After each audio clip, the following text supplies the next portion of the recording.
September 12th through the 18th of 2021 highlights the dedication of direct support professionals and the workforce that is literally the heart and soul of support care of individuals with disabilities. And on this episode, we're going to talk about DSP week and what is a direct support professional, how much they make on average for the entire country as a whole, and just give a little bit of information.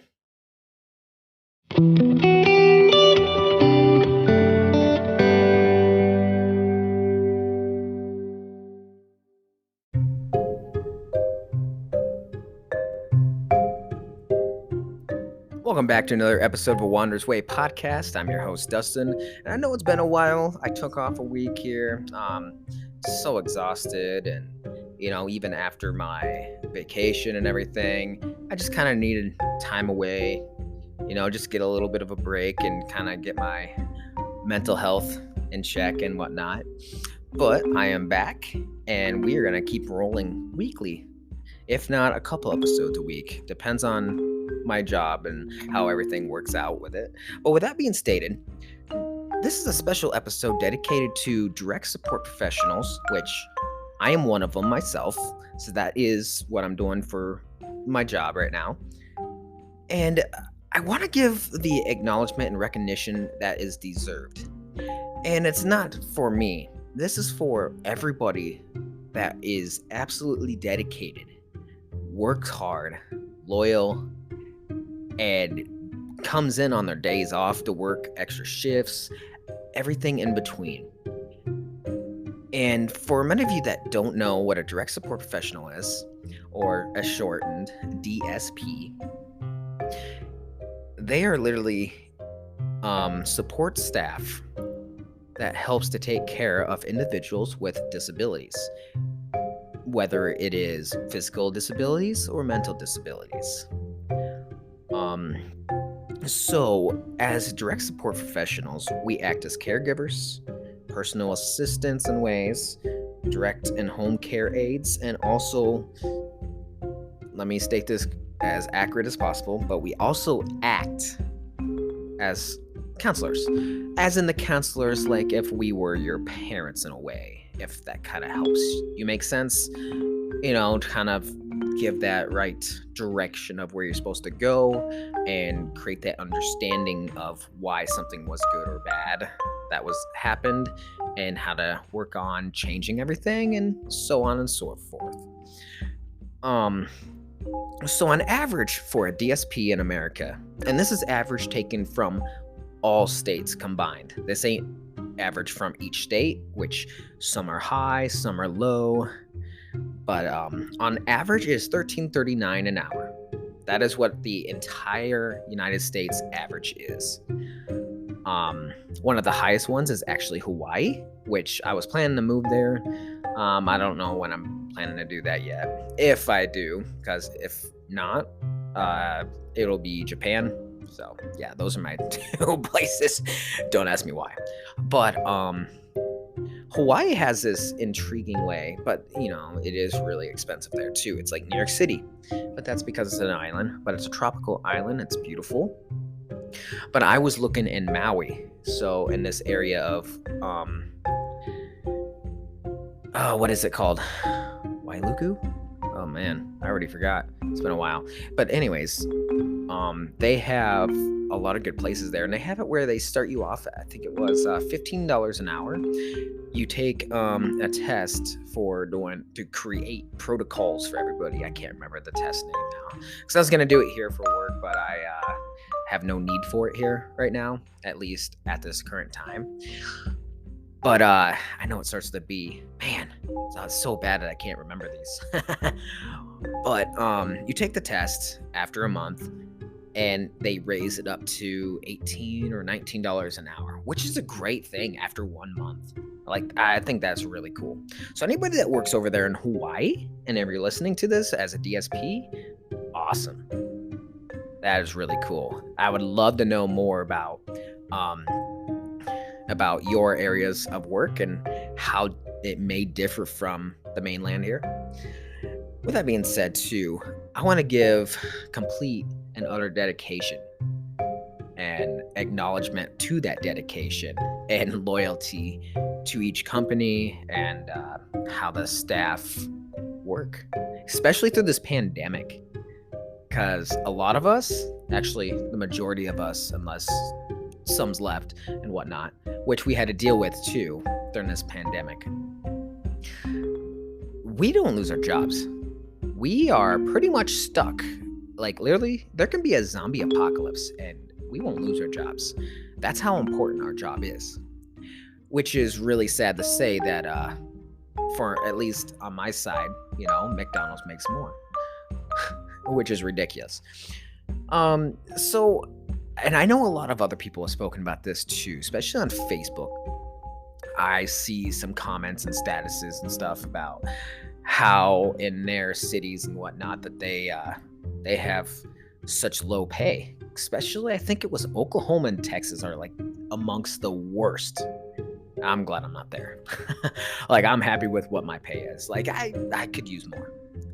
I think everybody can use more in general, but I can pass by and I still have some money I can save each month, so I'm not so worried.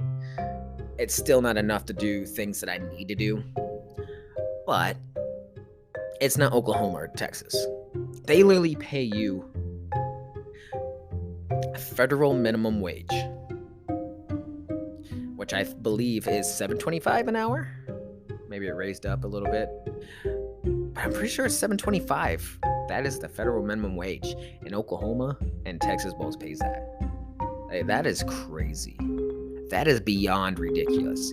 But yet McDonald's employees can make $15 an hour. And I know that's company based, but still, where is the priority from each state here? Where someone that is literally not saving someone's life.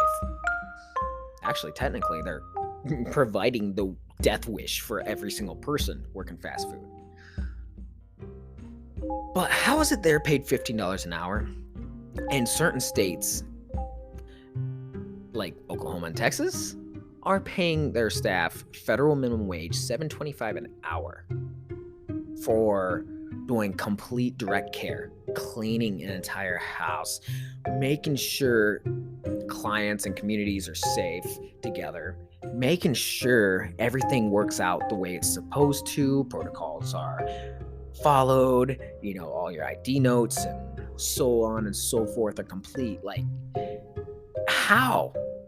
And the fact that we have to also take a medication exam every 2 years, which mine's coming up next year. And then on top of that, you are the one that's going to save their life at all costs. You are the one. In fact, by law, and it's not based on company, it's by the state law, even if your client is passed away, you still had to sit there until the ambulance shows up and they come in to relieve you. You still have to sit there and do your CPR and first aid, even if they're dead. Just think of that predicament versus someone in fast food making $15 an hour, and states don't want to pay direct care staff a higher wage. Now, I have recognized the difference between certain states. Now, this is supposed to stay away from politics. However, it is kind of a political pool on some areas. After doing a lot of research, the ones that pay the lowest are technically the red states. And it's really sad. And I'm in a red state too. But it's not so bad. Like, here in Montana, it's not so bad. It really isn't. There are circumstances where it's like, dude, we could use more. But, Oklahoma and Texas, being direct care staff, literally the only one that can save their life, and the state refuses to pay them any more than federal minimum wage, or maybe $1 more, $8 an hour, or $8.25, For all of you in Oklahoma and Texas, or any other states that are getting way low payment, and you stay with that company and you stay to help out because you absolutely love your job, and your clients, my heart goes out to you guys. I don't know how you can do it. Like, for me, I was gonna move. I decided to stay because I just can't do it. Something doesn't feel right. I love my clients. I love my job. I really do love my job a lot. Being a DSP is something that has mentally helped me a lot and also given me satisfaction in life. I don't know how to describe it. It's almost like I can't even put a word on it. But being a DSP is one of the most satisfying jobs I've ever had. Difficult at times, stressful at times too. It can get to you mentally, and I already have a lot of mental issues, but let me tell you, actually working for this job has actually helped me. I mean, exponentially has helped me mentally. We're helping other people helps me help myself too. So that's the beauty side of it too for me. But DSP week is coming up starting next week, so the 12th through the 18th. And so a lot of businesses and companies will actually provide gift cards or some kind of gifts to, show their appreciation to their staff, and that's awesome. I've seen some people on Facebook like, I want a raise. I think everybody wants a raise. There's no joke about it. But it's something that I really enjoy, even from the smallest gestures, because you don't see many jobs doing that, being like, you deserve appreciation. Here's a little something, something. No, you don't really get it shown appreciation at a lot of different jobs, especially Walmart. I used to work there, and there was no appreciation for anything, even if you are the best. So, but we really need it more this year, I feel, because the DSP workforce is really down low. So everyone is losing employees down to the point where it's hard to take vacation. And people are wore out, everything's just kind of stressful. But the reflection of what a DSP does and their dedication and showing that appreciation is a beautiful thing. Let me tell you, I appreciate it, no matter what it is. Even if I complain about getting a stupid gift card or something, because most gift cards I get are always Walmart, and I hate Walmart. I don't shop there. I just give them away. But even with that, just the idea of it, the thought process, hey, here's appreciation, here's a little gift card, I appreciate it. So anyone that's out there listening that is a DSP or is a manager, let me tell you, we appreciate everything that you do. But with being a DSP is pretty difficult, but it's also satisfying and rewarding. I can't really provide any information. I can't provide anything because I do not want to violate any kind of HIPAA law. So that's why I'm keeping it pretty vague for myself to ensure that there is zero violations. So the last thing I want to do is lose my job, and the last thing I want to do is provide any kind of violation without awareness. You know what I mean? That's why I'm keeping everything kind of vague as possible. But with that being said, if you're out there looking for a job, you're needing something, even if it's just going to be just for a little bit until you can find something that you enjoy more, let me tell you, that's what my first thought was. I'll go here first because I needed something right away. And here I've been here for 2.5 years, going on 3. Trust me, you'll fall in love with the clients. You'll fall in love with the job. So if you're looking for a job, something as satisfying, helps you reflect on yourself, even helps you out, find a company near you for a DSP work. You will not regret it. I know, not everyone can handle this kind of job. not everyone is built for it. Not everyone's built to be around people all the time. I get it. I understand it. Because I am not someone who can be out and about with millions of people, but for some reason when I go to work, I am calm and relaxed. Heck, if I'm really mad for the day and having a really, really bad day, I'll call in to go in for extra hours if they're available. Go into work, and by the end of that shift, I am being happy. And that's how rewarding that job is for me. So, but with that being said, definitely take the time to show appreciation to any direct support professional staff out there that you may know. And if you can, try out the job. Don't give it 1 week.